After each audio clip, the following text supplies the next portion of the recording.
Hi hello नमस्कार. मी Suvarna home किचनमध्ये तुमचं परत एकदा अगदी मनापासून स्वागत. सगळ्या सबस्क्रायबरचे धन्यवाद, सगळे व्ह्यूवर्सचे मनापासून आभार. मी आज तुम्हाला खूप छान अशी रेसिपी दाखवणार आहे. ती म्हणजे पोहा कटलेट. मी आधी पण बरेच प्रकारचे कटलेट आपल्या चॅनलवर टाकलेले आहेत. तर आज पण अगदी घरातल्याच साहित्यात खूप छान अशी हे कटलेट तयार होतात. अगदी तुम्ही लगेच बघितल्यानंतर बनवायला घेऊ शकाल इतक्या कमी साहित्यात आणि घरातल्याच साहित्यात आपण हे खूप सुंदर असे कटलेट तयार करतो.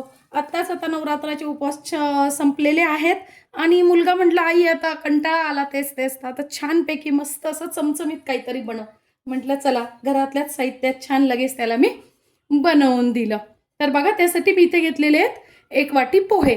आता सगळ्यात पहिल्यांदा काय करायचं आहे, आपल्याला पोहे 2 ते 3 पाण्याने धुवून स्वच्छ अगदी फक्त 1 ते 2 मिनिटं फक्त पाण्यात भिजवायचे आणि मन छान नितरून घ्यायचेत. आता बघा 1 ते 2 मिनिटं फक्त आपल्याला असे पाण्यात ठेवायचे आहेत पोहे. बस 1 ते 2 मिनिटं असे पाण्यात ठेवले की लगेच आपल्याला चाळणीवर ते नितरून घ्यायचे आहेत. बघू तर मी इथे घेतलेले 3 उकडलेले बटाटे. बटाटे उकडून गार करून मगच घ्यायचे. मी किसून घेतलेले, तुम्ही हाताने स्मॅश करून घेतले तरी काही हरकत नाही. तुम्ही यामध्ये भरपूर प्रकारच्या तुमचे मुलं जी भाजी खात नसाल ना ती टाकली तरी चालेल. मी इथे 1 कांदा घेतलेला आहे, थोडीशी ढोबळी मिरची सारखीच मिरची असते ना मोठी ती घेतलेली आहे, थोडीशी घेतलेली कोथिंबीर. छान आपल्याला हे आता त्यात मिक्स करून घ्यायचं आहे. त्यानंतर 2 चमचे टाकायचं आहे डाळीचं पीठ. तुम्ही इथे कॉर्नफ्लॉवर पण वापरू शकता. बघा हा पोहे खायचा चमचा आहे, त्यानेच मी इथे 2 चमचे, सुरुवातीला 2च चमचे टाकून घेतलेले आहे. हे माझं घरचंच दळलेलं डाळीचं पीठ आहे. त्यानंतर मी इथे मिरचीचं वाटण केलेलं आहे, तर ते मी 1 चमचा घालतीये. तुमच्याकडे मिरची जर कमी जास्ती तुम्ही करू शकता. मुलं खाणार असाल तर मिरची नाही टाकली तरी काही हरकत नाही. थोडंसं घेतलेलं इथे मी आलं बघा मी छान किसून घेतलेलं आहे. थोडासा हिंग, कलरसाठी लाल तिखट, 1 चमचा घ्यायची धने आणि जिऱ्याची पावडर, चवीनुसार मीठ. मी इथे अर्धा ते पाऊण चमचा मीठ घेतलेले आहे, तुम्ही चवीनुसार कमी अधिक करू शकता. आपल्या कटलेटला खूप सुंदर अशी वेगळी चव यावी, वेगळं काहीतरी म्हणून मी 1 चमचा टाकून घेते पावभाजी मसाला. तुम्ही इथे पावभाजी मसाला नसेल तर तुमच्याकडे जो गरम मसाला अवेलेबल असेल तो घातला तरी काही हरकत नाही, किंवा मग नाही घातला तरी काही हरकत नाही. अर्धा ते पाऊण चमचा आपल्याला टाकून घ्यायची आमचूर पावडर. तुमच्याकडे आमचूर पावडर नसेल तर तुम्ही इथे 1 लिंबाचा रस पिळून घेतला तरी चालेल. आणि थोडेसे आपल्याला लागणारे तीळ, पण तीळ आपल्याला यात नाही टाकायचे आहेत.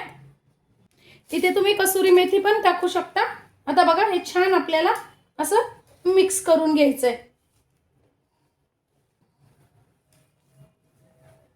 तुमचे मुलं ज्या भाज्या खात नाही ना त्या भाज्या तुम्ही इथे जरूर टाका, त्यानिमित्ताने मुलं ती भाजी खाती. अगदी भोपळा, गाजर, कोबी, फ्लॉवर, तुम्ही कुठलीही भाजी इथे घालू शकता.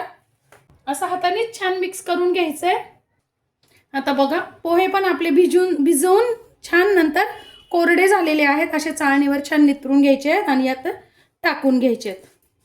पोहे पूर्ण कोरडे नितरून घ्यायचे आहेत, पाणी त्यातलं पूर्ण जाऊ द्यायचं आहे आणि मगच टाकायचं, नाही तर मग पीठ सैल होईल. आता बघा त्याच्यात छान आपल्याला पोहे मिक्स करून घ्यायचे आहेत. पीठ मला ना इथे थोडंसं सैल वाटतंय म्हणून मी थोडंसं डाळीचं पीठ इथे अजून घालून घेणार आहे. बघा मी अजून अर्धा चमचा डाळीचं पीठ घातलंय, म्हणजे टोटल आपण 2.5 चमचे डाळीचं पीठ यात फक्त घातलेलं आहे. बघा या पद्धतीने आपला पीठ तयार झालं पाहिजे. आता मी थोडासा तेलाचा हात घेते फक्त, म्हणजे आपल्या हाताला चिटकत पण नाही आणि छान असे आपले पाहिजे त्या आकारात आपल्याला कटलेट्स तयार करता येतात. तर तुम्हाला जर असं वाटलं नाही तर पीठ तुमचं खूप सैल होत आहे तर तुम्ही अजून त्याच्यात पोहे पण वाढवू शकता, तांदळाचं पीठ पण घालू शकता, थोडंसं डाळीचं पीठ पण वाढवू शकता, किंवा मग तुमच्याकडे सगळंच नसेल तर तुम्ही फक्त पोहे बारीक करून जरी त्याची 1 वाटी अर्धी वाटी पोहे फक्त बारीक करून जरी घातले तरी काहीच हरकत नाही, पीठ लगेच मिळून येतं. आता बघा हाताला असं थोडंसं तेल लावून घ्यायचं आहे आणि पाहिजे त्या आकारात तुम्ही कटलेटला आकार देऊ शकतात. मुख्य म्हणजे आपल्याला याला कुठली स्लरी वगैरे काहीच करायची नाहीये. बघा या आकारात, सिलेंडर आकारात पण करू शकता. त्यानंतर छान असा गोल आकार घेऊन करू शकता, किंवा मग असे गोल पण, किंवा मग असे छान चौकोनी या आकारात पण करू शकता. तुम्हाला पाहिजे त्या आकारात तुम्ही करू शकता. मी ते सिलेंडरच्या आकारामध्ये करते. एकीकडे मी लगेच तेल तापायला ठेवलेलं आहे. तुम्ही शॅलो फ्राय पण करू शकता. मी डीप फ्राय करून घेणार आहे. करायचं आपण जे तीळ घेतलेले होते ना मैत्रिणींनो, आता काय करायचंय, थोडेसे आपल्याला तीळ आहे ना त्यावर असे लावून घ्यायचे. बघा या पद्धतीने. अगदी की तुम्ही तीळ नसेल तर लावले नाही तरी काय हरकत नाही, पण छान, खायलाही छान लागतात आणि दिसतातही छान, म्हणून मी थोडेसे तीळ लावून घेतलेत. बघा मी आत्ता पाहिजे तेवढे मी करून घेतलेले आहेत. तुम्ही बाकीचे असंच हे पीठ फ्रीजमध्ये ठेवलं ना तरी 2 ते 3 दिवस आरामशीर तुम्ही हे फ्रीजमध्ये पीठ ठेवू शकता, आणि वेळेवर काढून केले तरी छान तयार होतात. तेल छान तापवून घ्यायचं आहे आपल्याला, आणि नंतर मीडियम गॅस करायचा आहे. मोठ्या गॅसवर करायचे नाही आहेत. जर तुम्ही मोठ्या गॅसवर केले ना तर ते वरतून फक्त लाल होतील आणि आतून कच्चेच राहतील. म्हणून एकदा तेल छान तापलं की गॅस आपल्याला मीडियम करायचा आहे, आणि त्यात छान आता आपले कटलेट फ्राय करून घ्यायचे. बघा या पद्धतीने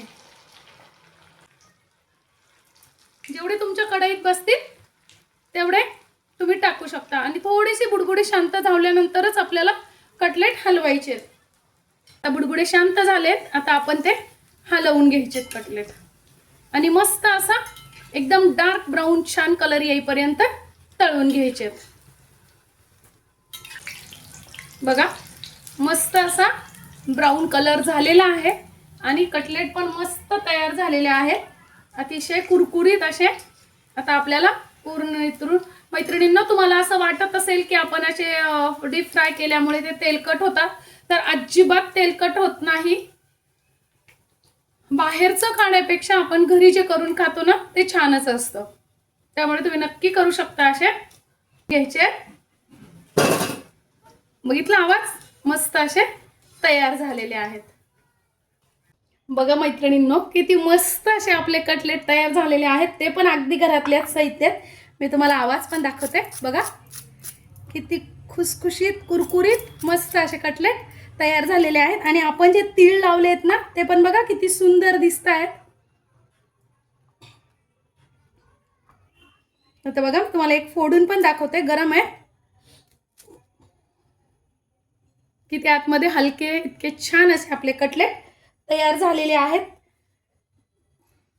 छानपैकी आता आपण हे सॉस बरोबर, हिरव्या चटणी बरोबर छान असे खाऊ शकतो. बघा या पद्धतीने अगदी रेस्टॉरंट स्टाईल असे आपले घरातल्याच साहित्यात मस्त असे तयार झालेले आहेत. तुम्ही नक्की करून बघा.